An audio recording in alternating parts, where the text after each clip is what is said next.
Hello, welcome to the Learn English Lab. Today's English listening practice is a deep dive into something that, well, frankly vexes almost every language learner. How to train your ears for fast English speech.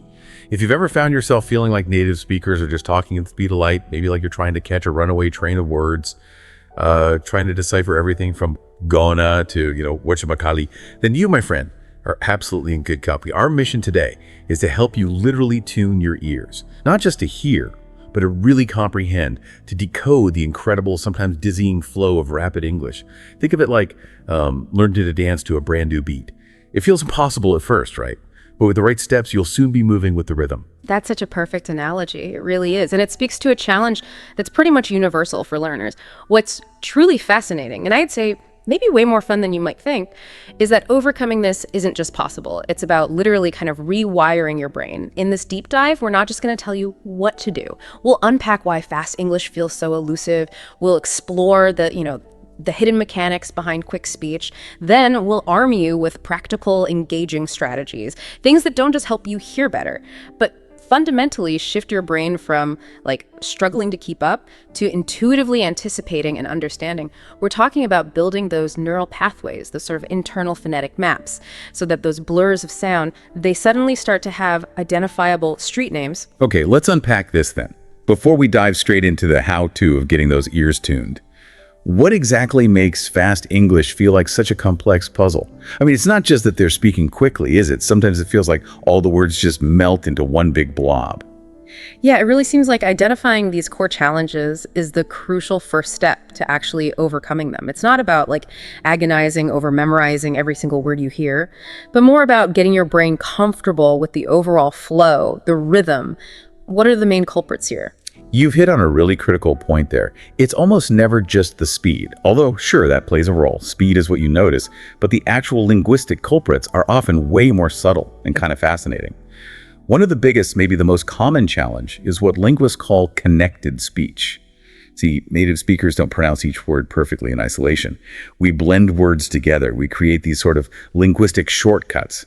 It's a lot like making a smoothie, You put in individual ingredients, bananas, berries, yogurt, but it all comes out as one single blended mixture. That smoothie analogy is so spot on. It really does feel like that sometimes. Right. So, for example, what are you doing? Often morphs into what ya doing? Or I do not know, frequently becomes the much shorter I don't know. And these aren't just lazy pronunciations, they're actually governed by natural phonetic processes. You get things like elision, where sounds just disappear, like the 20 often drops out, so it sounds like 20 in fast speech. Okay, so sounds literally vanish. Exactly. Or you have assimilation, where a sound changes to become more like a sound next to it. Like imbalance might sound like imbalance because that in sound takes on qualities of the B that follows it. Wow. And then there's linking, where a consonant at the end of a word flows right into a vowel, starting the next word. Think, pick it up. Understanding these little micro shifts, it's like having X-ray vision for that sound smoothie. You can start to see the individual fruits, even though they're all blended. These reductions and blendings, they make it incredibly difficult for a non-native ear to pick out individual words, simply because they don't sound like they're separate written forms. Right, so it's not just speed, but the words themselves are actually morphing as they connect. Yeah. That's a huge challenge. What else adds to this complexity?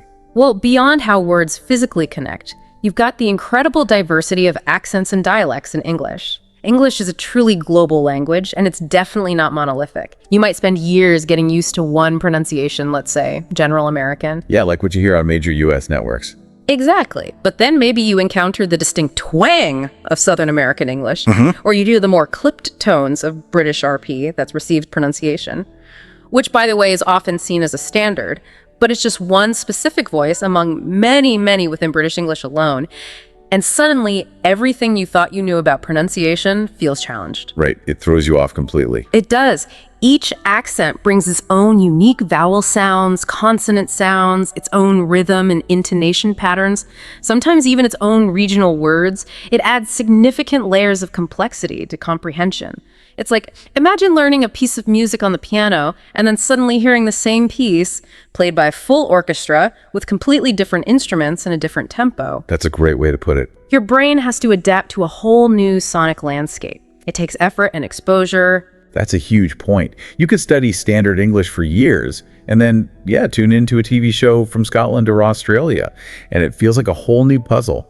And speaking of puzzles, what about those phrases, the ones that just don't seem to make any sense if you try to translate them word by word? Indeed. That brings us right to slang and idioms. These are phrases where the meaning isn't found in the individual words, but in the phrase as a whole. Often it's highly metaphorical. Like, if someone tells you to spill the beans, they don't actually want you to tip over a can of beans. Right. Though that would be messy. Very. They mean reveal a secret.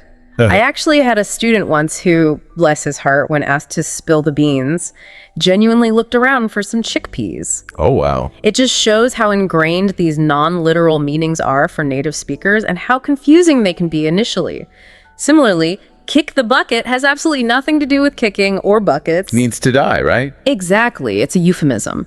These kinds of non-literal expressions can totally throw you for a loop if you interpret them word for word. They're just embedded in everyday conversation, and understanding them requires a bit of a dive into cultural understanding, too. I can only imagine how frustrating that must be, constantly trying to translate things literally in your head and having it make no sense. Okay. And you mentioned rhythm earlier. How do speed and intonation fit into this complex puzzle? Oh, they're absolutely fundamental. They contribute to the musicality of English, you could say. English is what linguists call a stress-timed language. Yeah. This means native speakers don't give equal weight or time to every single syllable or word. Unlike some other languages, like maybe Spanish or French. Right. Those are often described as more syllable-timed. In English, we emphasize certain syllables within words and certain words within sentences. We use changes in pitch rising and falling tones to convey meaning, emotion, and to highlight what's new or important information. This is the core of speed and intonation. If you're not used to this particular rhythm or beat, it can feel like you're missing the whole melody of the conversation. The emphasis tells you what's important, if it's a question or a statement, maybe even the speaker's mood. For a non-native listener, trying to pick up on these subtle changes in pitch and stress, while also processing words, reductions, and idioms all at once, that's a real cognitive workout. Yeah, definitely. It's like trying to dance without really hearing the music or feeling the beat properly. So it's not just what they're saying, but profoundly how they're saying it. The music behind the words. And I'm guessing there's probably yet another layer to this, something beyond just the words and sounds themselves. You're perceptive. Yes, there is. The final, often invisible piece of this puzzle is cultural context. Conversations don't happen in a vacuum. They're embedded within a shared cultural understanding that native speakers often just take for granted. This means that things like jokes, specific pop culture references, like mentioning a famous TV show or movie character. Exactly. Or historical allusions, shared experiences, even unspoken social rules, these pop up all the time in everyday conversation. For someone from a different cultural background, these elements can be incredibly confusing. They can leave non-natives puzzled, even if they technically understand every single word being spoken. I can see that. Imagine a native speaker making a casual reference to, say, a classic American sitcom like Seinfeld, or a specific historical event like Watergate. If you're not familiar with that reference, a big part of the conversation's meaning, maybe its humor or its emotional weight, is just lost on you. It's like you're missing the punchline. Precisely. It's like arriving late to a play. You hear the lines, but you're missing the backstory and all the inside jokes. It's like peeling back layers of an onion, isn't it? You've got the sounds, the words melting together, the accents, the idioms, the rhythm, and now this cultural layer. All these things conspiring to make fast English feel like a locked safe sometimes. So considering all these pieces, this whole complex tapestry of challenges, what's the combination? What's the ultimate goal here?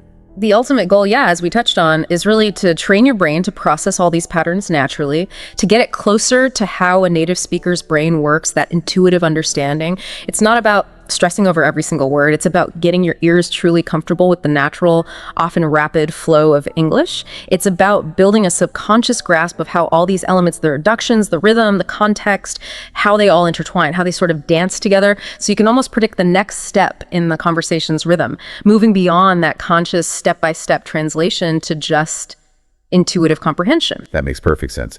Building comfort and intuition, literally rewiring the brain.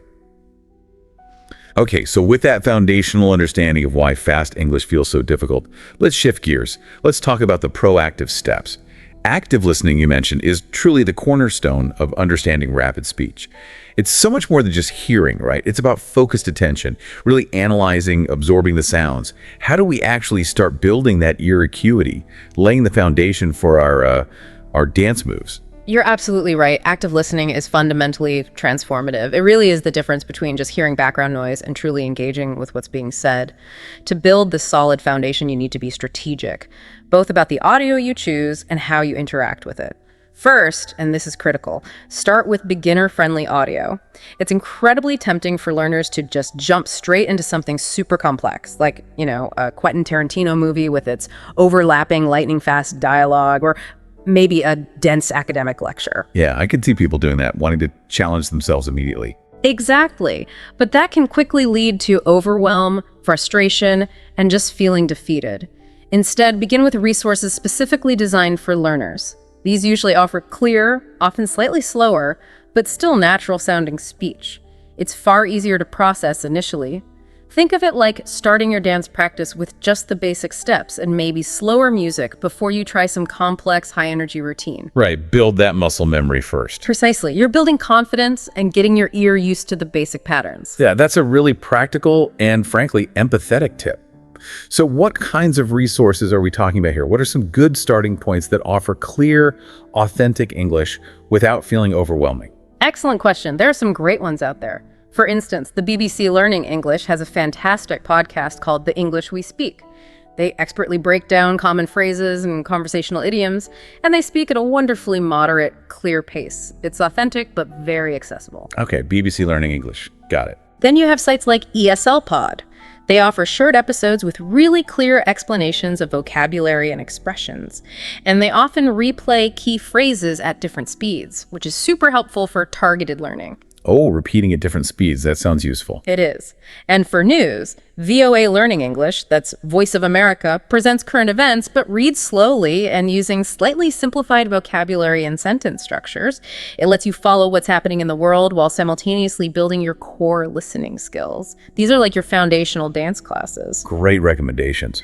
So once someone picks one of these beginner-friendly sources, how should they actually use it? Is there a specific, repeatable exercise to get the most out of it? Absolutely. Strategy is key here. Here's a powerful, practical exercise you can repeat daily. First step, first pass gist. Pick a short clip, maybe 3 to 5 minutes long, from one of these sources. Listen to it once all the way through. Your only goal this first time is to get the general idea, the gist. Don't stress about catching every word, just understand the main topic. Okay, just the big picture first. Exactly. This trains your brain to focus on overall meaning, not just individual sounds right away. Second step, second pass recognition. Listen again.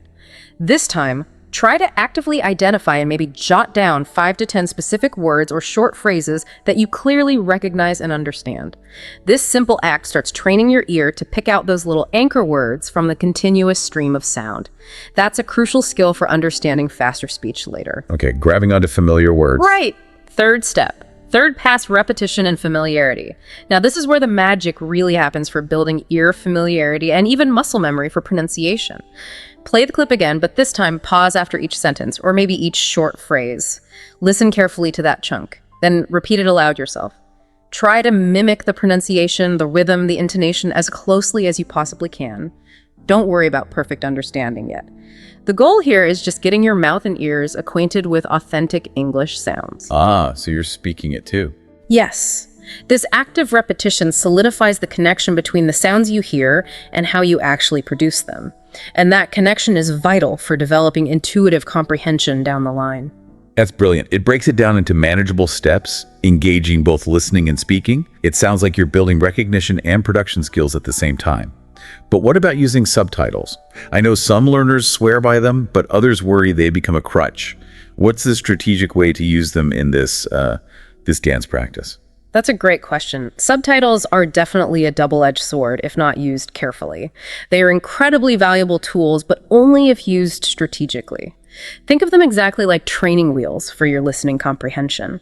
They're designed to help you balance initially, but the goal is always to eventually take them off as you gain strength and confidence. Right. You don't keep training wheels on forever. Exactly. They bridge that gap between the sounds you hear and the written words, making that connection explicit. The key is not to rely on them indefinitely, but to use them as a temporary support to build your listening muscles. Here's an effective 3-step process for using subtitles strategically. Step 1, match sounds to words. Subtitles on. First, watch something short. Maybe a YouTube vlog, a scene from a Netflix show you like with the English subtitles on. Your primary goal here is just to follow along, consciously matching the sounds you're hearing with the words you're seeing on the screen. This visual reinforcement is incredibly powerful for solidifying new vocabulary and seeing exactly how connected speech forms specific written words. Okay, so actively connecting sound and text. Step 2, test comprehension. Subtitles off. Right after you've watched it once with subtitles, turn them off. Immediately rewatch the exact same segment. Now, don't get discouraged if you suddenly miss things. That's totally normal, and it's actually a crucial part of the learning process. Because your brain is working harder now. Precisely. Your brain is now actively forced to decode the sounds without the visual aid. It has to rely purely on the auditory input. This is where your ear muscles really start to get a workout and strengthen. Step 3, clarify and learn. Subtitles on again. Finally, rewatch that same segment one more time with the subtitles back on. This is your checking phase. Here, you identify exactly what you missed the second time around, you clarify any misunderstandings, and importantly, you jot down any new words or tricky phrases that flew right past you when the subtitles were off. This cyclical process reinforces learning and helps you pinpoint your specific listening blind spots. That makes so much sense. It's a structured cycle. Learn with support, test without, then review and refine. It's about phasing them out over time, not just having them on constantly, like learning to ride that bike. I've also heard about a specific tech tool for Netflix users that can make this subtitle process even smoother. Ah, yes. You're probably thinking of a fantastic pro tip for anyone using Netflix. The Language Learning with Netflix Chrome extension. Have you heard of it? I think I have, yeah. What does it do exactly? It's honestly a game changer for language learners using Netflix. It lets you do a couple of really helpful things. First, you can easily slow down the dialogue if it's just a bit too fast, maybe to 0.8x or 0.9x speed without making the voices sound weirdly distorted. Oh, that's handy. Very. And second, it offers dual language subtitles simultaneously, so you can see the English subtitle and subtitles in your native language side by side right on the screen. This is incredibly useful for making direct comparisons and understanding tricky translations in real time. It essentially turns your regular Netflix binge into a dedicated language lab session. That's brilliant for leveraging entertainment time. Okay, moving on slightly. When you're just starting out with this active listening, are all kinds of audio equally good? Or should learners maybe try to stick to specific types of audio sources initially? I'm thinking about, say, a group chat versus just one person speaking. That's a very insightful question. And yes, the type of audio matters quite a bit, especially at the beginning. When you're building those foundational listening skills, it's almost always best to focus on single speaker audio first. Group conversations, like you mentioned, or even interviews with lots of back and forth are notoriously difficult. Why is that? Too much happening at once. Exactly. Voices can overlap. You might have several different accents present simultaneously. The pace can fluctuate wildly and unpredictably. Starting with one clear, consistent voice allows your brain to just focus on the pronunciation, the intonation, the rhythm of that one speaker. It removes the extra cognitive load of trying to manage multiple voices, speeds, and accents all at the same time. Like learning to dance with one steady partner before trying a complex group choreography. Perfect analogy again, that's exactly it. Think about sources like TED Talks. Many speakers, people like Malala Yousafzai, Simon Sinek, Brené Brown, have incredibly clear, engaging, and articulate speaking styles. Their talks are excellent for focused listening practice. Yeah, TED Talks are great for clarity. Or consider audiobooks narrated by a single person. Something like Harry Potter, read by Jim Dale, or really any well-narrated audiobook from Audible or maybe LibriVox. They offer a consistent voice and pacing over a much longer duration, which lets you really settle into one speaker's rhythm and style. Good idea. What about podcasts? For podcasts, look for shows like This American Life or How I Built This. They often feature one main narrator or host guiding the story, or they have clear interviews where typically only one person speaks at a time. This makes them very accessible and less overwhelming than, say, a chaotic roundtable discussion. Okay, focus on one voice to start. Makes sense. So once you've picked a good single speaker source, is there a specific way to practice with it that really forces deeper comprehension beyond just listening? Absolutely. We want active engagement, not just passive listening. Here's another powerful practical exercise. Select a 5-minute segment from, say, a TED Talk or an audiobook chapter. Listen to it, but here's the key. Pause the audio roughly every 30 seconds or maybe after each main idea. Then take a moment to summarize what you just heard in your own words. Out loud? Or just mentally? You can do it mentally, but for even better retention and processing, I highly recommend jotting it down quickly in a notebook. This isn't about writing down every single detail. It's about capturing the core message, the key points, the essence of what was just said. This practice forces your brain to process meaning in real time, to actively extract the gist, and to hold on to information rather than just letting the words wash over you passively. So it's really checking for understanding as you go. Exactly. It's a fantastic way to develop active comprehension and retention skills, which are absolutely crucial for keeping up when speech gets faster. And if you find yourself struggling to summarize a particular 30-second chunk, just rewind a few seconds and listen to that specific part again until you can articulate the main idea. It's built-in error correction. That's a super effective way to force active comprehension, not just passive hearing. Building that mental muscle. Okay, now, here's where it gets really interesting, I think. This is the part where many learners feel the most frustration. Once you've laid that foundation with active listening and easier materials, how do we tackle the very heart of fast English? How words flow together seamlessly, how they dance together, as you put it. This connected speech you mentioned earlier, where words blend, sounds drop, and sentences just seem to flow together like a river. How do we learn to see the individual steps within that blur? This is truly the core challenge, and also where understanding the underlying patterns becomes incredibly empowering for learners. We're talking about consciously understanding how those words blend, drop, and flow together, so that the blur starts to resolve into distinct, recognizable movements or patterns. First, you absolutely need to proactively learn the common reductions. As we discussed, these are the phonetic shortcuts native speakers use constantly, mostly for efficiency. Knowing them explicitly will dramatically improve your recognition skills. Right. Think about going to becoming gonna, Right. want to transforming into wanna, have to reducing to hafta, what are you often becoming whatcha, I don't know, sounding like, I don't know, could have often becoming coulda, should've, shoulda, would've, woulda. Oh, there are a lot of them. Oh, hundreds. These are just a few very prominent examples. You also get common vowel reductions, like the A and about often becoming that weak sound, the schwa, and consonant clusters often simplify, like the CT th in exactly can sometimes just sound like an X. So it's about building a specific vocabulary of sounds, recognizing these new forms like gonna as legitimate units, not just trying to hear the original going to. Precisely. You need to train your ear to accept gonna as its own valid sound pattern representing going to. A fantastic practical exercise for this is to create a flashcard deck. Start with maybe 20 or 30 common reductions. You can easily find lists online, just search for common English reductions or check ESL resource sites. On one side, write the full formal phrase, for example, going to. On the other, write the reduced form, e.g. gonna, then practice saying them out loud. Consciously form the reduced sounds, get comfortable articulating both the full and the reduced versions fluidly. So you practice speaking them too. Yes, that helps internalize the sound. Then take it a step further. Actively listen for them. Put on short clips from popular conversational TV shows, Friends, The Office. Maybe YouTube vlogs are great for this too because they're unscripted. Challenge yourself. Actively count how many times you hear those specific reductions in a 5-minute segment. Keep a little tally. Like a scavenger hunt for sounds. Exactly. It bridges the gap between knowing about reductions theoretically and actually spotting them in the wild, in authentic contexts.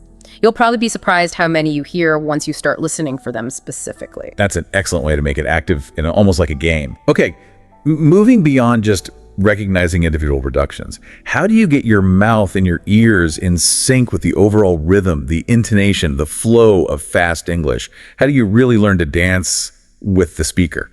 That's precisely where the technique of practicing shadowing comes in. It's incredibly powerful. Shadowing means you mimic a speaker in real time. You're copying not just their words, but crucially their speed, their intonation, their rhythm. It's genuinely like shadowing a professional dancer to learn their moves. You're emulating their exact performance, step for step, beat for beat. This builds both auditory processing skills and motor memory for speech production. Okay, shadowing. How does that work in practice? What's the process? Here's a detailed process you can follow. Step 1, select a short clip. Choose a short audio clip, maybe 1 to 2 minutes long. It could be from a podcast, a show, a news broadcast, anything with a clear speaker. Step 2. First pass, listen for gist. Just listen to the clip once all the way through to get the general idea of what it's about. Step 3. Second pass, mimic the musicality. Now play the clip again. This time, immediately, almost simultaneously, start repeating what you hear. Try to stay just a fraction of a second behind the speaker. Repeat as closely as possible. Don't worry too much if you don't understand every single word at first. The main goal here is to replicate the sounds, the pace, the melodic contours, the ups and downs of the speech. Try to match the speaker's pitch and rhythm exactly. So you're talking almost at the same time as them. Yeah. Yes, very close behind them. It'll feel awkward or clunky at first. That's totally normal. You're building new muscle memory in your mouth and pathways in your brain. Step 4, gradual progression. It's wise to start with slower, clearer speakers. News anchors or audiobook narrators often have very consistent pronunciation and pacing. As you get more comfortable, gradually work your way up to faster speakers, maybe comedians, talk show hosts, or characters in a fast-paced TV drama. Step 5, troubleshooting. If you find yourself constantly trailing too far behind or getting lost, try using an even shorter clip, maybe just 30 seconds. Or use one of those tools we mentioned to slow the audio down just slightly, maybe to 0.9x speed. The key is consistent, focused mimicry. It forces your mouth and ears to connect in a way that passive listening or even just reading aloud never will. So it's less about immediate conscious understanding and more about building that physical muscle memory for the sounds and rhythm initially. Building that deep neurological connection, doesn't that feel a bit counterintuitive for learners who just want to understand everything right away? That's a fantastic question. And yeah, it can feel counterintuitive. It's a common misconception about shadowing. It's not about being a mindless parrot forever. But for that initial phase of building fluency and processing speed, yes, you are focusing heavily on muscle memory and sound replication. Think about how a baby learns to speak. They mimic sounds and babble long before they grasp complex grammar or meaning.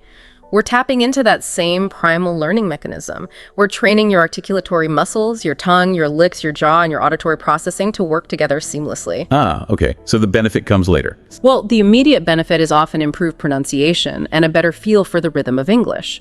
But that, in turn, boosts your listening comprehension. Why? Because your brain becomes much more efficient at processing the sounds and patterns it already knows how to produce. You recognize them faster. The comprehension catches up because your processing becomes more automatic for the sounds and rhythms you physically practiced. And yes, there are excellent resources out there, apps like Speechling or Glossica, that are specifically designed for this. They provide structured shadowing exercises with native audio, often with feedback, which can be incredibly helpful for fine-tuning your mimicry and rhythm. That's a really compelling explanation for how mimicry aids comprehension. Okay, but what about those super fast sentences, the ones that just feel like an undecipherable blur, like a line of dancers moving way too quickly to see their individual steps? How do you even begin to untangle those? Right, those moments where it just sounds like one long string of noise. When fast sentences feel like that, like an indistinguishable blur, the most effective strategy is to consciously break down the sentences into smaller, more manageable chunks. This makes the daunting task of deciphering rapid speech much more accessible. It allows your brain to process bite-sized pieces rather than being overwhelmed by a whole torrent of sound at once. Let's take that example we used earlier. What you doin' this weekend? When spoken quickly, yeah, it can sound like one long, unintelligible word to an untrained ear. Totally. But if you intentionally try to break it down, you can start to identify the underlying chunks. What are you doing this weekend? Each of these is a distinct semantic unit, a meaningful piece, even if the sounds are blending heavily together through connected speech. So it's about training your ear to hear those smaller sound units or chunks, even when they're all squashed together. How do you practice this deconstruction, this sort of linguistic reverse engineering? A highly effective practical exercise for this involves using really fast audio, like maybe from a movie trailer or a rapid-fire interview segment. These are often packed with dense, quick dialogue. Step 1, listen and attempt. Listen to the full fast sentence several times first. Just try to get the general idea if possible. Step 2, chunk it out. Then play the sentence again, but this time, pause frequently. Maybe after every beat or couple of words. Try to write the sentence down, but explicitly separate it into the individual chunks you think you hear. You might be guessing the exact words initially. That's okay. Focus on where the pauses seem to fall, where the intonation shifts, the moments where one thought or phrase seems to end and another begins. Okay, like finding the natural breaks. Exactly. Step 3. Repeat chunks. Once you have your best guess at the chunks written down, repeat each chunk aloud, focusing on its distinct sound and how it contributes to the overall meaning. Step 4. Reassemble and flow. Finally, put the chunks back together. Practice saying the full sentence at speed, trying to emulate the original pace and flow you heard in the trailer or interview. This systematic process helps your brain map that auditory blur back to its component parts. It makes it significantly easier to recognize those same chunks when they fly by in real time in future conversations. Like breaking down a complex dance move. Precisely. Break it down into its component steps, practice each step, and then put them back together smoothly. That's incredibly helpful. It feels like you're deciphering a linguistic code. Okay, so once you're starting to get a handle on these micro skills, this detailed footwork, the reductions, the shadowing, the chunking, what's the next big step? I'm thinking about something that just naturally pulls you into the language, makes the whole dance feel more intuitive over time. You're leading right into what I often call the secret sauce of really effective ear training, immersing yourself in English. The more you consistently surround yourself with the language in natural contexts, the more your brain just naturally adapts to its rhythms, its sounds, its patterns. It's very much like moving to a new city. The more time you spend exploring, walking around, listening to people, the more you learn to navigate it intuitively. You start picking up on local customs and shortcuts without even consciously trying. And the great part is you don't necessarily have to move. All right. Absolutely not. Immersion can be incredibly fun, and you can do it effectively from anywhere in the world thanks to technology. You don't need to be physically located in an English-speaking country. One of the most effective and frankly enjoyable ways to immerse yourself is simply by watching movies and TV shows in English. These expose you to natural, often rapid dialogue in a context that's usually highly entertaining and engaging. You get authentic conversations, current slang, a huge diversity of accents, cultural nuances. It's all rolled into one dynamic package. For instance, comedies like Brooklyn Nine-Nine or The Office are fantastic for picking up casual banter, everyday slang, and just understanding natural social interactions. The dialogue is very character-driven, often witty and fast-paced. Oh, those are absolute classics. Yeah, they're so popular for a reason. And they really do capture that everyday conversational feel. What about other genres or types of shows? Maybe if someone prefers drama or wants to specifically hear different accents? Great question. There's something for everyone. If you're interested in hearing British accents and maybe more formal, yet still natural sounding English, dramas like The Crown offer excellent exposure. You get that received pronunciation and more nuanced, carefully crafted dialogue. Okay, The Crown for RP. Yeah. Or for intense, fast-paced American English with really compelling plot lines, something like Breaking Bad provides a masterclass in rapid, very nuanced dialogue and intense character interactions. You really have to listen closely there. Definitely intense. And for lively, spontaneous conversation, unscripted banter talk shows like The Tonight Show with Jimmy Fallon or maybe The Daily Show are excellent. They feature real people engaging in often witty, quick-paced exchanges. You hear interruptions, laughter, real reactions. Good variety there. So beyond just passively watching and enjoying these shows, what's the best way to actively leverage them for ear training? How do we turn entertainment time into powerful learning time? Right. Active viewing is key. Here's a powerful practical exercise you can do. Step 1. Active viewing with subtitles. Watch maybe a 10-minute scene from one of these shows with the English subtitles on initially, but don't just passively read along. Actively look for and identify maybe 5 phrases or expressions that you didn't understand immediately or that just caught your ear as sounding interesting or confusing. These could be idioms, slang terms, common phrasal verbs, anything unfamiliar. Okay, so hunt for unknowns. Step 2. Research and internalize. Pause the show. Look up the meanings of those 5 phrases using an online dictionary, maybe Urban Dictionary for slang, or just a quick search. Pay attention to how they were used in the specific context of the scene. Then, challenge yourself. Try to use each of those 5 new phrases in your own original sentences. Say them out loud or write them down. This active engagement helps internalize the new vocabulary and trains your brain to recognize them later. Making them your own. Exactly. Step 3, test your ear without subtitles. Finally, go back and rewatch the exact same 10-minute scene, but this time without any subtitles. Really test your ear. You'll likely be amazed at how much more you pick up and how much more natural those previously confusing phrases now sound, simply because you've actively engaged with them. It shifts from just watching to actively training. That's a really structured way to turn passive entertainment into highly effective active learning. I like that cycle. Beyond visual media like TV and movies, what other forms of audio immersion are particularly useful, especially for people who are often on the go? Listening to podcasts is another brilliant strategy. They're incredibly versatile and absolutely perfect for on-the-go listening. You can listen during your commute, while exercising, doing chores, cooking, just relaxing. Anytime, anywhere. And they offer a huge, almost overwhelming variety of topics, formats, and speaking styles. You can find everything from very casual, rambling conversations to highly formal academic discussions. It's a rich tapestry of authentic English. So much choice. Any specific recommendations there for variety? Sure.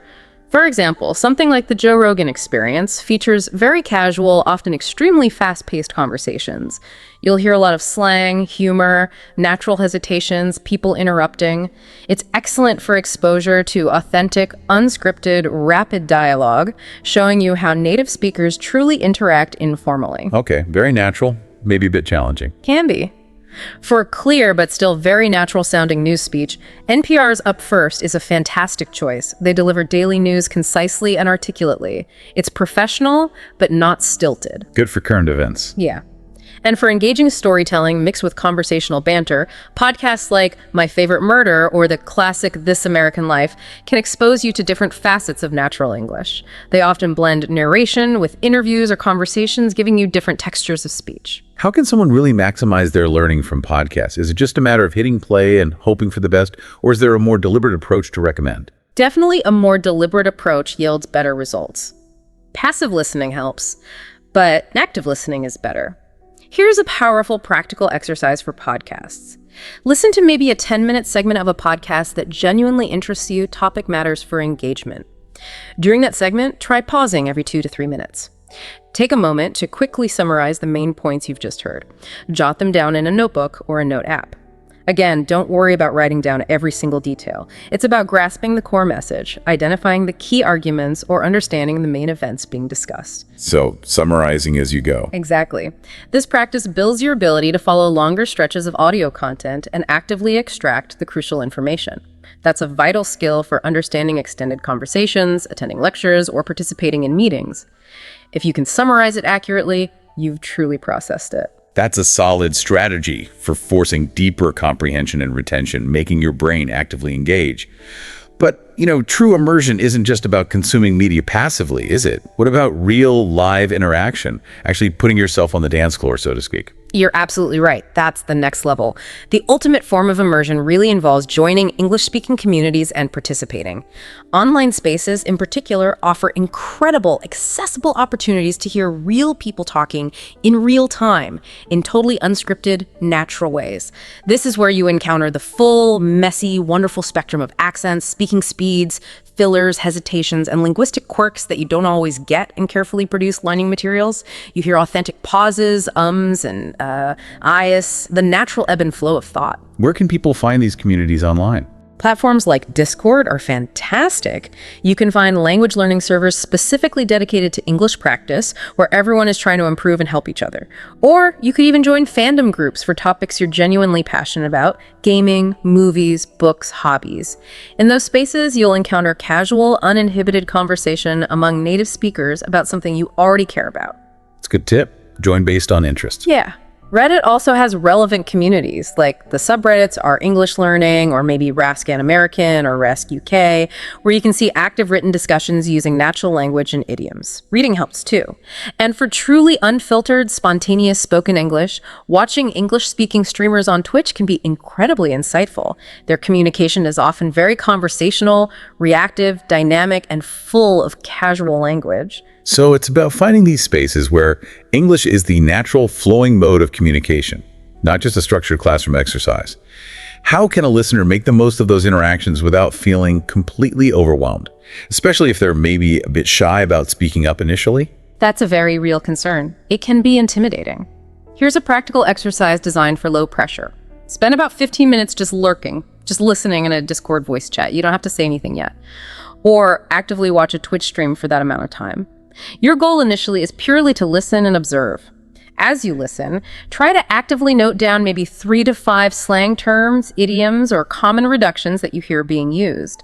After your listening session, take a few minutes to research the meanings of those terms and how they were used. This targeted approach helps you build your recognition of natural, informal language that you might not find in textbooks.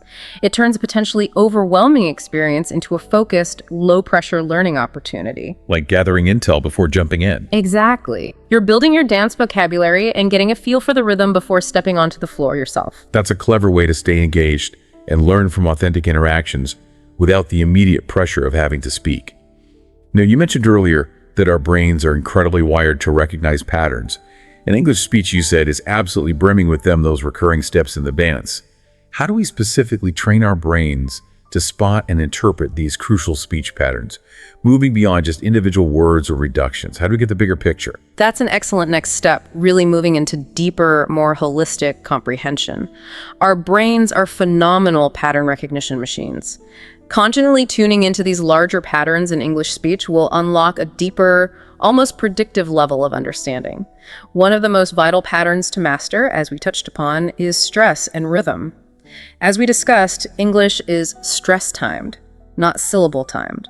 Certain syllables within words and certain words within sentences get more prominence. They're spoken louder, held a bit longer, or have a higher pitch. Understanding this underlying rhythm is crucial because it helps you identify the most important information in a sentence almost instantly. Remember the example, I'm going to the store. The stressed syllables are on go and store. These are the words carrying the keynote information, the rhythmic beats you absolutely need to catch. Right, the content words usually get the stress. Often, yes. If you miss the stress pattern, you might misunderstand the focus or miss the core meaning entirely. It's like listening to music but missing the main beat or the bass line. So it's like learning the unique musical beat of the language itself. How do you actively practice internalizing that rhythm and anticipating those stressed words or syllables? Here's a great practical exercise that engages both your ears and even your body a little bit. Listen to a single sentence from a podcast, a TED Talk, or maybe a news report. Play it a couple of times. As you listen, try to identify the syllables that receive the main stress. Then, literally, clap your hands, tap your foot, or nod your head on those stressed beats as you listen again. Feel the rhythm physically. Get physical with it. Yeah. Then, try repeating the sentence yourself, aiming to replicate that exact rhythm and stress pattern you just identified. You can even record yourself saying it and compare it to the original audio. This helps you fine-tune your pronunciation and rhythmic accuracy. This active engagement with the rhythm helps your brain anticipate and process the flow of rapid speech much more effectively. You start moving beyond individual words to hear the flow of ideas. That sounds like a fun kinesthetic way to learn, really connecting the body to the language's rhythm. What other really common patterns should learners be consciously focusing on to unlock that deeper understanding of fast speech?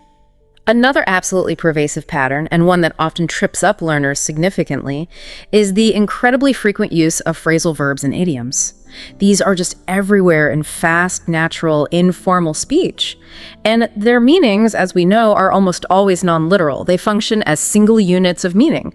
Phrasal verbs, for instance, combine a basic verb with a preposition or an adverb, or sometimes both, to create a completely new meaning. Like pick up. Exactly. Pick up can mean to lift something, to learn something new informally. I picked up some Spanish, to collect someone, pick me up at 8, to improve, business is picking up. So many meanings from two simple words. Yeah, context is everything there. Totally. Or run out, meaning to exhaust a supply. We ran out of milk. Idioms too, like hit the nail on the head, meaning to be exactly right, or cost an arm and a leg, meaning to be very expensive. You absolutely need to train your ear to recognize these phrases as single, distinct concepts, not as individual words to be translated literally one by one. They're like set dance moves. You just need to know what the whole move means. They can be incredibly tricky because, yeah, the meaning is so detached from the literal words. It's almost like a secret code sometimes. How can someone get better at recognizing them quickly when they just fly by in fast speech? A strategic approach is definitely needed. You have to actively build your knowledge base of the most common ones. Find reliable lists, maybe the 50 or 100 most common phrasal verbs and idioms. Resources like English Club, Fluent Moo, or specific ESL vocabulary books often have these. Then create flashcards again. On one side, write the phrase, 4G spill the beans. On the other side, write its meaning. Reveal a secret, and maybe a short example sentence showing its typical usage. So active memorization first. Yes, quiz yourself daily to get them into your memory. But, and this is crucial, don't stop there, the next step is recognition in context. Actively listen for these specific phrases when you're consuming English audio, your TV shows, podcasts, movies. When you hear one like spill the beans, pause the audio mentally, or literally if needed, and confirm its meaning in that context. The goal is that when you hear a phrasal verb or idiom, your brain immediately accesses the correct non-literal meaning automatically, rather than getting stuck trying to translate each word literally or parse the grammar. This builds that automatic recognition, which is critical for keeping up with fast speech. That's a great tip for building automaticity, making those complex phrases just click without conscious effort. Okay, what's one final technique we can talk about that really sharpens the ability to catch individual words within that rapid stream of speech? Almost like slowing down a fast motion video to see every single detail. For that level of detail, the gold standard exercise is practicing dictation. Dictation is an incredibly effective, though admittedly sometimes challenging, exercise. It really sharpens your auditory discrimination, your ability to distinguish between similar sounds, and your attention to detail. It forces you to listen extremely carefully to every single sound and word, pushing your ear to clarify exactly what it's hearing word by word. Okay, dictation. How does that work precisely? Here's the process. Step 1. Select a short clip. Pick a very short audio clip, maybe just 30 seconds long to start. You can use dedicated resources like LingQ, which often have built-in dictation exercises with transcripts ready for checking. Or you can simply use a short segment from any YouTube video, news report, or podcast where you know a transcript or accurate subtitles are available for comparison later. Because you need the answer key. Exactly. You need the correct text to check against. Step 2. Listen and write. Play the clip. Maybe sentence by sentence or even phrase by phrase. Try to write down every single word you hear. Do not be afraid to pause and rewind as many times as you need to. The goal here isn't speed, it's accuracy. You're training your ear to capture every little detail. Step 3. Compare and learn. Once you've written down what you think you heard, carefully compare your transcription line by line against the original script or subtitles. Circle or highlight every single word you missed, misspelled, or misunderstood. This direct comparison provides immediate specific feedback and precisely highlights your personal listening blind spots, the sounds or words that consistently trip you up. Ooh, that sounds like it would really show you exactly where you're going wrong. Almost like a diagnostic tool for your ears. Any pro tips for someone starting with dictation? It sounds like it can be quite challenging initially. Yes, it definitely can be. A crucial pro tip is to start slow and build up. Do not immediately jump into trying to dictate a rapid-fire movie trailer if you're finding it really hard. That's just setting yourself up for frustration. Begin with slower, clearer audio, maybe those VOA Learning English news clips we mentioned earlier. Get comfortable with that pace first. Then, gradually move to more natural, moderately paced conversations. And eventually, once you're feeling more confident, then you can challenge yourself with those faster clips like movie trailers or spontaneous interviews. This progressive approach builds your confidence and your ear's acuity over time. It makes the process less frustrating and much more rewarding. Remember, it's all about consistent effort and gradual improvement, not instant perfection. That makes total sense. Start easy, build confidence, then increase the challenge. Okay, so we've covered a lot of ground: active listening, connected speech, immersion, patterns, dictation. What does all this mean for actual real-world application? The ultimate test of your ear training surely has to be engaging with native speakers directly, stepping onto that dance floor with a real live partner. How do we effectively bridge the gap from these structured practice exercises to actual dynamic, unpredictable conversations? You're absolutely right. Real conversations are the ultimate test and also a vital component of the training itself. They're not just the final exam, they're part of the ongoing learning process. It's one thing to understand a podcast you can pause, rewind, maybe look up words from. It's another thing entirely to keep up with the dynamic, unscripted, real-time flow of a live chat where your conversation partner probably won't slow down just for you unless you ask them to. So how do we get that practice? One of the most accessible and effective ways nowadays is by finding language partners online. There are fantastic apps designed specifically for this purpose. Platforms like Tandem, HelloTalk, or italki are very popular. These platforms connect language learners like yourself with native speakers who are often looking to practice your native language or are just happy to help someone learn theirs. It's often a language exchange. Like a pen pal, but for speaking. Exactly. When you're just starting out with live conversations, I strongly recommend beginning with short chats. Maybe aim for just 10 or 15 minutes initially. This helps you build confidence and get a feel for the rhythm and unpredictability of live interaction without the pressure of having to sustain a really long conversation right away. It's like a quick practice dance to warm up. That sounds like a great low-pressure way to dip your toes in.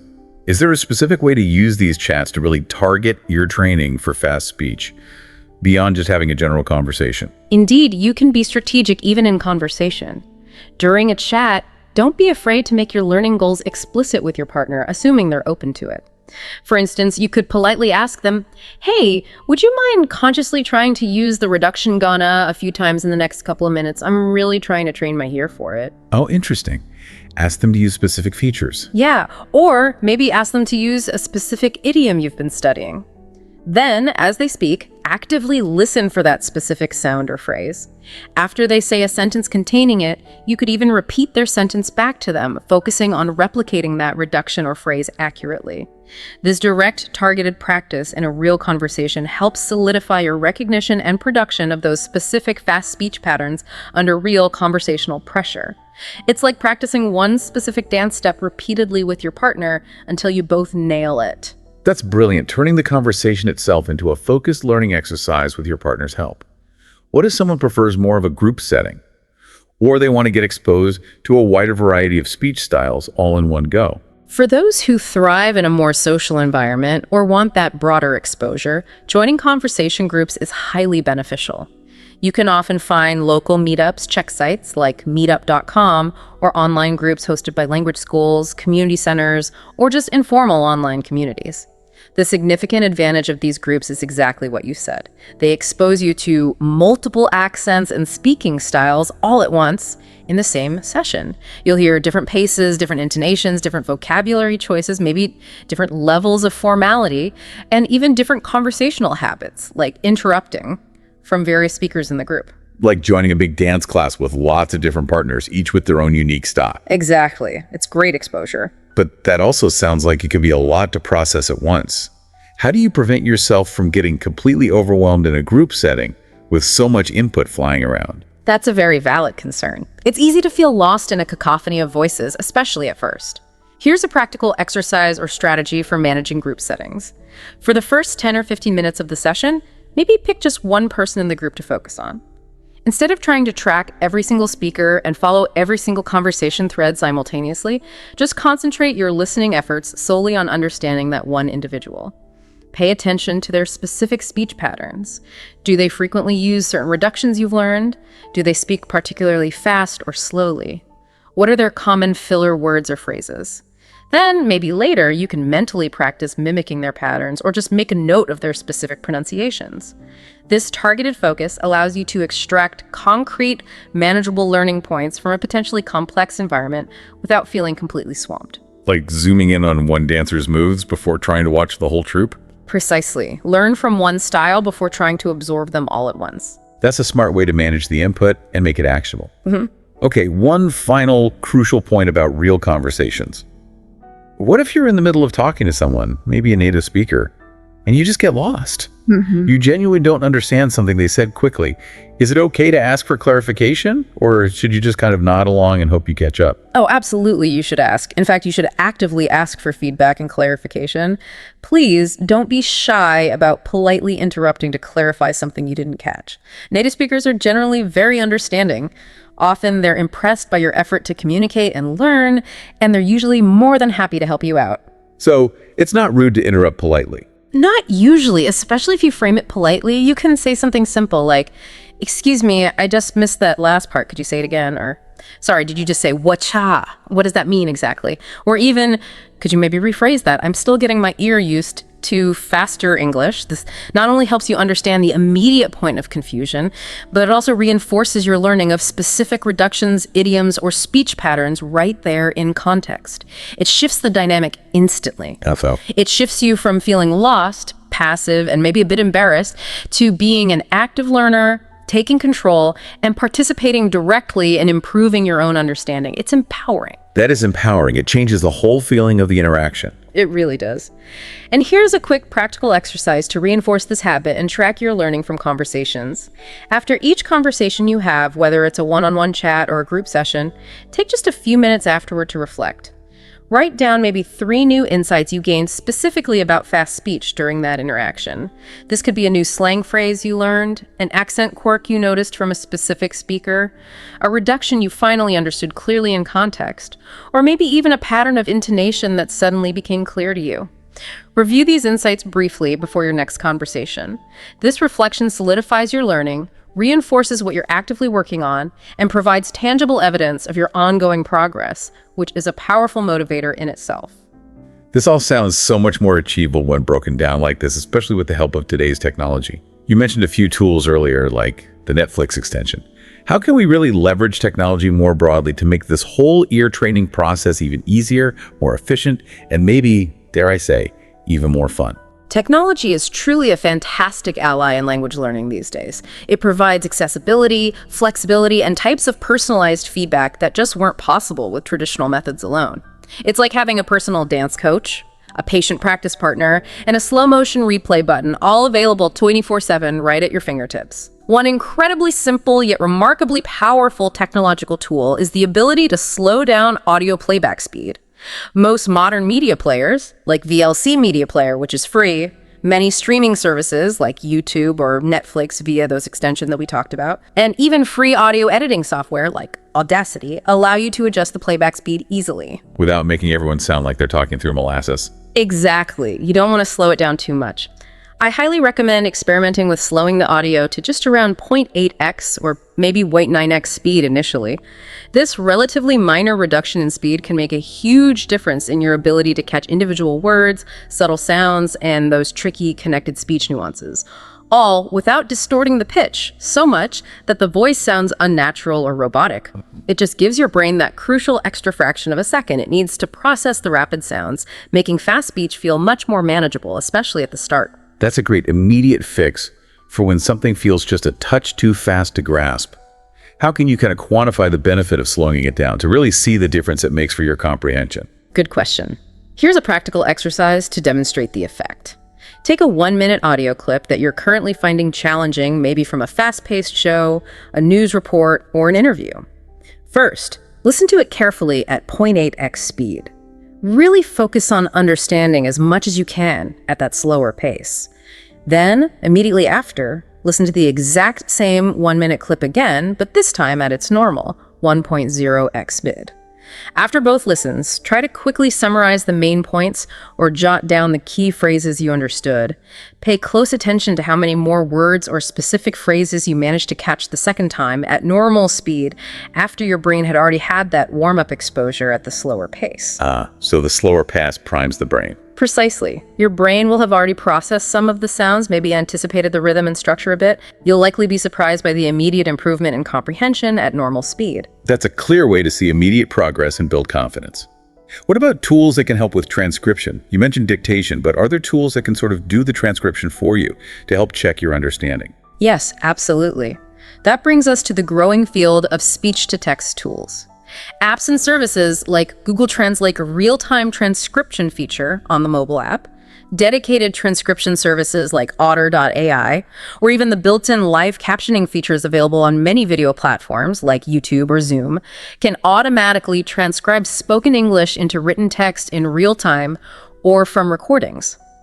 These are incredibly useful for quickly checking your understanding of fast or unclear audio. How would you use them most effectively for learning? If you're listening to something quickly, a podcast segment, a lecture clip, and you're just not quite sure what a particular tricky phrase was, you can play that segment back through a speech-to-text tool. It will provide you with the written text, instantly revealing the missing words or clarifying the pronunciation. It's like having a personal transcriber on call to verify what your ears might be missing. So it's like having an instant answer key to compare against what you thought you heard. Exactly. Here's a practical exercise using these tools. Play a challenging segment of a podcast or a video through a tool like Otter.ai or use live captions. Then meticulously compare the automated transcription it produces to what you actually heard or what you thought you heard. Actively highlight or circle every word or phrase that you missed entirely, misinterpreted, or that simply sounded very different in speech compared to its written form, especially those reductions.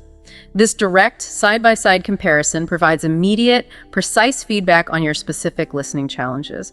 It helps train your ear to recognize those particular sound patterns and word boundaries that you're currently struggling with. Like getting immediate pinpoint feedback on your dance steps, showing you exactly where you stumbled or missed a beat. That's a great way to think about it. That sounds like it would quickly identify specific trouble spots. Okay, and what about dedicated language learning apps? Things like Duolingo, Babbel, Pimsleur. Are they actually useful for this kind of advanced ear training for speed, or are they more just for basic vocabulary and grammar? No, they are absolutely useful, and many have evolved significantly to incorporate more sophisticated listening practice. Established language apps, like the ones you mentioned, and others have integrated extensive listening exercises directly into their curricula. These apps often feature progressively challenging listening tasks. The audio might gradually increase in speed, or the sentence structures become more complex as you advance through the levels. They provide a very structured, often gamified way to practice listening comprehension. You usually get clear pronunciation models to listen to and immediate feedback on whether your answers were correct. How can someone best use these apps specifically for targeted ear training for fast speech, beyond just general listening practice? A simple yet highly effective practical exercise is to commit to completing, say, 10 dedicated listening exercises daily within one of these apps. As you do them, don't just aim to get the answer right. Actively focus on trying to catch the key words, understanding the connected speech patterns, and grasping the overall meaning in each sentence, especially the faster ones. Many apps allow you to replay specific sentences or phrases multiple times. Use that feature. It's perfect for isolating those challenging rapid segments and really training your ear to pick them out repeatedly until they become clear. Treat these app exercises as your daily, structured dance drills, short, focused practice on specific skills. This all really comes back to consistency, doesn't it? If we try to connect all these amazing strategies and tools to the bigger picture, consistency seems to be the absolute linchpin. Like you said, you can have the best dance lessons, the best shoes, the best music, but if you don't actually practice regularly, you simply won't improve much. How do we build a solid, sustainable practice routine that incorporates all these different elements, making it a regular part of our lives, not just something we do sporadically? You're absolutely right. Consistency is everything. Without it, even the most brilliant strategies will only yield limited, temporary results. Think of it exactly like building muscle memory for a complex dance routine. You can't just go to the dance studio once a month and expect to become a master. You need a structured, regular approach that builds incrementally over time. To help listeners visualize how this might work, here's a sample 4-week plan. This is just a framework, of course, something you can adapt to your own schedule, level, and learning style. But it illustrates how you can integrate all these powerful strategies into a manageable, progressive routine. Week 1. Laying the foundational rhythm. During this first week, your main focus should be just getting comfortable with the very basics: the English sound system, slower speeds, core recognition, listener-friendly audio. Aim for 10 minutes daily. Commit to listening to about 10 minutes of that learner-friendly audio we talked about: BBC Learning English, VOA, ESL Pod. Focus first on the gist, then try to identify 5-10 specific words you recognize clearly. Reductions recognition, aim for 5 minutes daily. Practice maybe 5 common reductions each day. Say them out loud, both the full and the reduced forms. Then, listen specifically for those reductions in short, simple audio clips. Maybe make flashcards to help remember them. Strategic subtitles. Aim for 5 minutes daily. Watch a short 5-minute video, like a simple YouTube vlog or cartoon, with English subtitles first. Then immediately rewatch the same clip without subtitles. Afterward, quickly check back with the subtitles to see what you missed. This is all about building that fundamental sound-to-word bridge. Okay, so week 1 is really about getting comfortable with the basic steps and the initial rhythm before trying anything too fancy. Makes sense. What about week 2, once that foundation feels a bit more solid? Week 2. Stepping onto the dance floor immersion. Once you have that foundational comfort, it's time to gradually increase your exposure to more authentic, natural English. You're ready for slightly faster content now. TV shows. Aim for 15 minutes daily. Try watching a 15-minute scene or part of an episode from a regular TV show, like Brooklyn Nine-Nine, The Office, or something similar. Actively identify maybe 5 unfamiliar phrases or slang terms.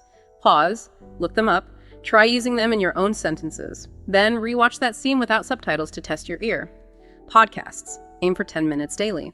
Listen to a 10-minute segment of a slightly faster, more natural podcast, maybe NPR's Up First or a conversational one on a topic you like. Practice pausing every 2-3 minutes to briefly summarize the main points in a notebook. This builds your ability to track longer, more complex conversations. Daily shadowing. Aim for 5 minutes daily.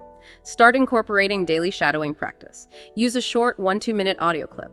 Focus on mirroring the speaker's speed, intonation, and rhythm as closely as possible, even if you don't catch every word initially. Start with clearer speakers like news anchors. That sounds like a good progression, bringing in more natural content, longer listening periods, and that active mimicry with shadowing. What's the focus for week 3? Week 3. Mastering the complex moves pattern recognition. This week is really dedicated to consciously training your brain to recognize those underlying patterns of English speech, the intricate choreography that makes fast speech flow so smoothly for native speakers. Stress and rhythm. Aim for 5 minutes daily. Practice identifying and reproducing English stress and rhythm. Take maybe 5 sentences each day from your listening. Listen, clap, or tap on the stressed syllables, then repeat the sentence trying to match that exact rhythm. Maybe record yourself and compare. Phrasal verbs and idioms. Aim for 10 minutes daily. Actively learn maybe 10 new common phrasal verbs or idioms this week. Use flashcards daily, but also actively listen for them in the TV shows and podcasts you're consuming. Try to catch them being used naturally in context. Daily dictation. Aim for 5 minutes daily. Dedicate 5 minutes each day to focused dictation practice. Pick a short 30-second clip. Write down every word you hear, pausing and repeating as needed, and then carefully compare your version to the accurate transcript. Start with slightly slower audio if needed, and gradually try faster clips. Okay, so by week 3, you're really digging deep into the structural elements of fast speech, the more subtle layers of the dance. What's the grand finale then for week 4, putting it all together? Week 4, Performance Day Real Conversations. Exactly. This is where you take all the skills you've been practicing and put them into authentic, real-time practice, stepping fully onto the live dance floor with partners. Language partner chat. Aim for 10-15 minutes, 1-2 times this week. Try to schedule at least 1 or 2 short 10-15 minute chats with a native speaker using one of those apps like Tandem or HelloTalk. Focus on actively listening. Maybe even ask your partner if they can help you practice recognizing a specific reduction you've been working on. Conversation group. Try 1 session this week. If possible, join an online or local conversation group for 1 session. Practice that technique of focusing on just one speaker for a period, noting their specific speech patterns. Try to identify maybe 3 distinct patterns, phrases, or accent features you hear during the session. Review and celebrate. Weekly habit. Critically, continue to review your listening journal, which you've hopefully been keeping throughout these works. At the end of week 4, take some time to actively celebrate the progress you've made over the past month. Look back at your notes from week 1. Seeing your improvements written down, however small they seem day to day, is incredibly motivating. That's an incredibly comprehensive and actionable plan. It really breaks down what feels like a huge, daunting goal into manageable daily and weekly tasks, building up systematically. Fantastic. Now, this raises an important question, though. How do we adapt these general strategies for different specific real-world scenarios? Like, say, a formal business meeting versus a casual chat with friends versus maybe listening to an academic lecture. The type of English you hear, the expectations, they might vary significantly, right? The dance definitely changes depending on the venue and the music. That's a crucial point, absolutely. The style of English spoken, and therefore the specific listening skills you need to prioritize, can change dramatically depending on the context. You wouldn't use the same formal ballroom dance moves at a casual street party, right? So for professional settings, think business meetings, formal presentations, client calls, networking events. The focus is typically on more formal speech registers, precise vocabulary, including industry-specific jargon, clear articulation, and often more structured turn-taking. To train your ears specifically for this, you should seek out resources that replicate these kinds of environments. Good podcasts could include things like HBR IdeaCast from Harvard Business Review, or maybe The Indicator from NPR, which discuss business and economics in a clear, professional style, often featuring interviews with experts. You could also look for corporate training videos or webinars online in fields relevant to your work. Okay, so target the listening material to the context. And how would someone specifically practice with those kinds of professional sources? What kind of practical exercise would be most effective there? A good targeted practical exercise would be this. Listen to a 5-minute clip from one of these business or professional podcasts or presentations. As you listen, actively note down maybe 5 formal phrases or common business expressions that you hear used. Things like, in terms of moving forward, synergize efforts, key takeaways, bandwidth, leverage opportunities. You know the type. Yes, business speak. Exactly. Then practice using these specific phrases yourself. Try putting them into mock meeting sentences or formulating short responses as if you were in that professional setting. You could deliver them to yourself, record them, or practice with a language partner who's also focused on business English.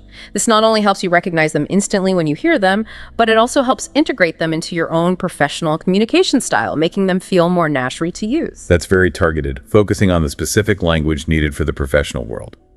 Okay, what about the opposite end of the spectrum? For less formal, more relaxed situations like just, hanging out with friends or going to a party. Right, for casual settings, chatting with friends, social events, everyday banter, the language shifts dramatically. It becomes far more informal. You'll hear much more slang, loads of idioms, more relaxed pronunciation, often faster speech, more interruptions, and overlapping conversation. To prepare your ear for this, I highly recommend watching TV shows known for their natural conversational dialogue and humor. We mentioned The Office and Brooklyn Nine-Nine. Another great one for hearing common British colloquialisms and funny natural banter is The Great British Bake Off. Oh, I love that show. Very gentle listening, too. It is. Or for brilliant examples of rapid-fire, witty North American English, Schitt's Creek is fantastic. The characters interrupt and talk over each other in a very realistic, funny way. Reality TV shows, while sometimes edited, can also be good sources for raw, unscripted, casual speech. And what would be a good practical exercise for picking up on that fast-paced, casual, sometimes wonderfully messy banter? Try this. Pick maybe 5 slang terms or informal expressions you hear used in an episode of one of these shows. Make sure you understand not just the literal meaning, but how they're used in context.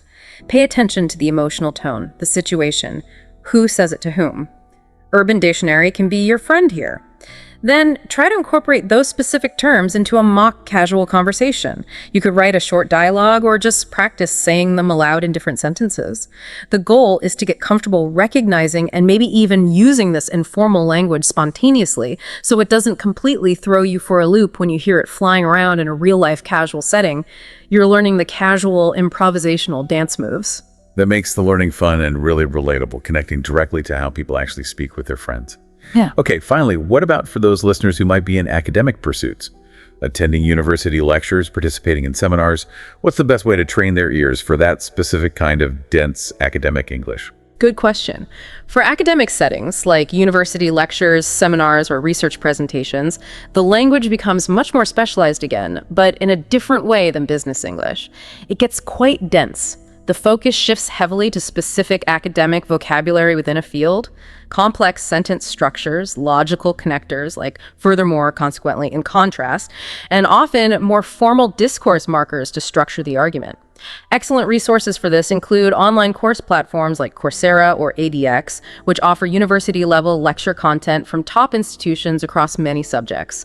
Documentaries, perhaps from BBC Radio 4 or PBS, often delve into complex topics using well-structured, articulate speech. And many universities now upload recordings of their public lectures to YouTube or their own websites. And how would someone practice with these more dense and complex academic sources to really ensure they're extracting the crucial information, not just getting lost in the vocabulary? A crucial practical exercise here focuses on synthesis. Listen to maybe a 10-minute segment of an academic lecture or a challenging documentary. Your primary goal is not just to understand every single word, but to be able to accurately summarize the key arguments, the main points being made, and perhaps any supporting evidence presented in writing. This forces you to engage with the content analytically. You have to identify the central ideas, trace the logical flow of the argument, and process complex information efficiently. These are all crucial skills for academic success. If you can synthesize the core message accurately in your own written words, you've truly understood it at the necessary level. These tailored approaches make so much sense. It really is about adapting your listening strategy, your dance style, to the specific music and the specific venue. Brilliant. But, even with the best strategies and the most tailored plans, learners inevitably face roadblocks, those moments where you feel like you've tripped on the dance floor, maybe even fallen flat. What are some of the most common challenges people hit when trying to train their ears for fast English? And more importantly, how do we overcome them while staying motivated on what can feel like a long journey? That's a very important consideration because setbacks and plateaus are a totally normal part of the learning process.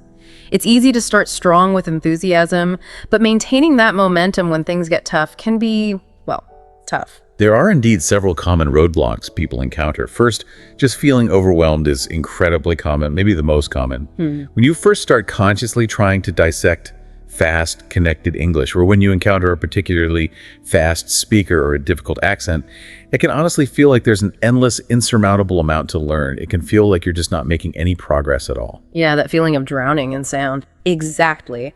The most powerful solution here is counterintuitive, perhaps, but it's to start incredibly small. Don't try to listen intently for an hour straight from day one if that feels daunting. Begin with just 5 minutes of focused, active listening per day. Seriously, just 5 minutes. Make it achievable. Then, as your comfort and confidence gradually grow over days and weeks, you can slowly increase that time, maybe to 7 minutes, then 10, then 15. Small, consistent efforts compound powerfully over time into significant gains. It's like learning just one new tiny dance step each day, eventually, a whole routine. So make it sustainable, not intimidating. Build those tiny habits. Okay, what about that frustrating experience when you just can't seem to catch all the words? It feels like you're constantly missing things, and it undermines your confidence. Yes, missing words is another frequent frustration. Learners often get really hung up on trying to understand every single word spoken, but honestly, that's an unrealistic expectation, even for native speakers sometimes, especially in noisy environments or when listening to complex topics, or even just when someone mumbles. That's true. Even I miss things sometimes. Right. The key here is to consciously shift your focus. Aim to catch the main idea, the overall gist, the core message of what's being said, rather than agonizing over every single preposition or article you missed. Don't let the pursuit of 100% perfection paralyze your comprehension of the 80% you did get. And remember, as we mentioned earlier, consistent dictation practice over time can specifically help improve your ability to discern more of those individual words. But always keep in mind that overall comprehension of the message is the primary goal in real communication. That's a really helpful reminder. Focus on the big picture, the overall melody, even if you occasionally miss a few notes. Okay, and what about when you encounter completely different accents one after the other? Like one day you're getting used to an American sitcom, the next day you try a podcast with a fixed Scottish accent. It could feel like starting over. Ah, yes, the wonderful challenge of different accents. English has such a rich, sometimes bewildering variety of accents around the world, and jumping haphazardly between vastly different ones, especially early on, can be very disorienting for your ear and brain. Yeah. It's like trying to learn 5 different dances all at the same time. So what's the strategy? My advice is usually to stick primarily to one major accent initially. Choose one that's most relevant or accessible to you, maybe General American. Received pronunciation, British, maybe Australian or Canadian English. Focus your listening practice mainly on that one accent for a solid period, perhaps for a month or even 2. Get really comfortable with its specific vowel and consonant sounds, its typical rhythm, its common reductions. Really internalize that one sound system first.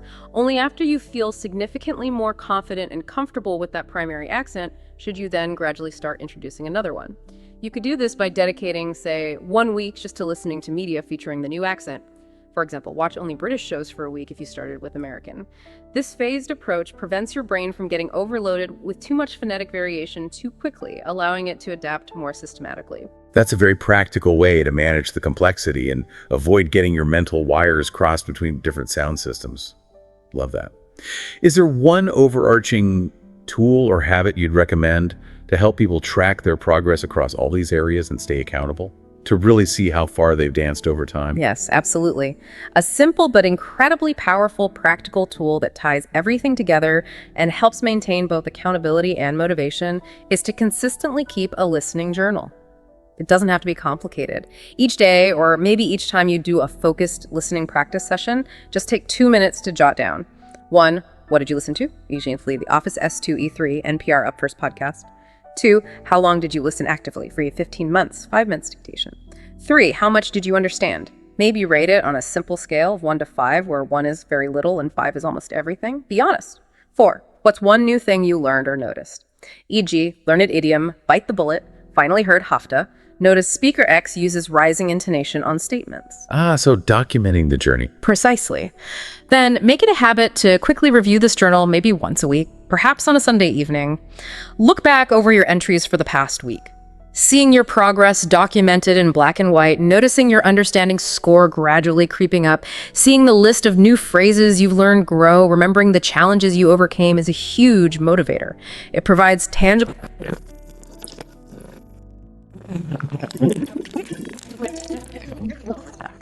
It's your personal dance progress report. That sounds like a wonderful way to celebrate those small victories and track that gradual, sometimes hard to perceive, improvement. Okay, finally, wrapping this section up. How do you sustain the motivation needed for such a long-term goal like this? Progress can sometimes feel slow or even invisible day to day. How do you keep going? Staying motivated over the long haul is absolutely crucial, and you're right, it's definitely a marathon, not a sprint.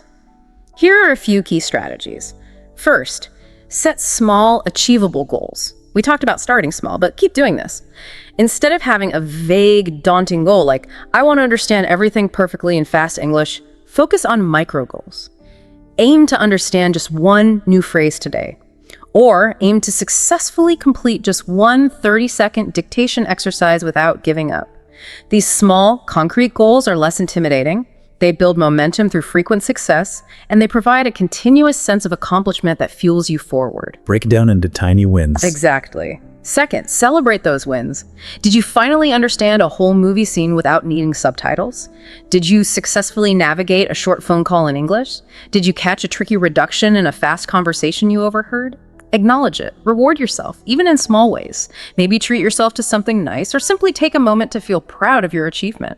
Positive reinforcement is powerful. Recognition fuels motivation. Don't just move on to the next challenge. Right. Third, mix it up to keep it fresh. Don't let your practice become a monotonous chore.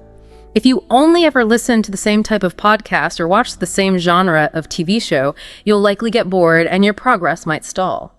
Actively alternate between different types of content. Listen to a serious podcast one day, watch a silly comedy the next, try a dictation exercise, then maybe have a casual chat with a language partner. This variety keeps the practice engaging, prevents burnout, and keeps exposing your brain to different aspects of the language. If you're bored, you're much more likely to stop practicing. That's great advice. Small goals, celebrate wins, keep it varied. Is there one last exercise people can do, maybe occasionally, that can really dramatically show them how far they've come, to really bring home the reality of their progress? Absolutely. This one is really satisfying. At the end of each month, or maybe even every couple of weeks, deliberately go back and re-watch or re-listen to a specific short clip, maybe 2 to 5 minutes, that you remember struggling significantly with when you first encountered it a month or two prior. Choose one that felt overwhelmingly fast, confusing, or just impossible back then. Find it again and listen to it now after weeks of consistent practice using these strategies. And what happens? You will almost certainly be amazed at how much easier it feels this time around. Phrases that were a blur might now be clear. The rhythm might feel familiar. You might catch jokes or nuances you completely missed before. This tangible, direct comparison, experiencing the same content with newfound ease, is incredibly motivating. It provides undeniable proof that your consistent efforts are genuinely paying off, even if the day-to-day progress feels slow. It's like replaying a video of yourself dancing from a month ago and suddenly seeing how much smoother and more confident your movements have become. That's the perfect analogy for it. It really drives home the progress. This has been incredibly insightful. It seems training your ears for fast English speech is truly like learning to dance to a completely new beat. It absolutely takes practice, dedication, and using the right steps, like the ones we've discussed today. But the key takeaway is that it is possible, and soon you will be moving more comfortably with the rhythm. These strategies we've covered, from foundational active listening and understanding connected speech to strategic immersion and recognizing patterns that will undeniably help you get there. Whether your goal is to follow those fast-paced movies without constantly hitting pause, to ace your professional meetings with confidence, or simply to chat more effortlessly with native-speaking friends, these techniques are broadly applicable and incredibly effective. Remember, if you're listening, you're probably closer to mastering fast English than you think. Just keep practicing those steps, stay consistent, and you'll soon be dancing with much more confidence. And perhaps think beyond just comprehension, too. Consider how this improved listening ability doesn't just help you understand words, but actually opens incredible doors to a much deeper cultural understanding. You start to catch not just the literal meaning, but the nuances, the humor, the shared cultural context, the subtle emotional cues that make human communication so rich and meaningful. It allows for more confident, more authentic, and much more engaging participation in any English-speaking environment. It really can transform listening from what might feel like a passive, sometimes frustrating activity into an active, deeply rewarding experience. It's truly a skill that expands your entire world. That's a powerful thought to leave you all with, and certainly an inspiring reason to keep going on this sometimes challenging but ultimately very rewarding journey. Thank you so much for joining us on this deep dive into how to train your ears for fast English speech here at the Learn English Lab. If you found this deep dive helpful, please do remember to like this video, share it with anyone else who might benefit, and definitely subscribe to the Learn English Lab YouTube channel for much more insightful content coming your way. Until next time, keep listening, keep learning, and keep dancing to that English beat.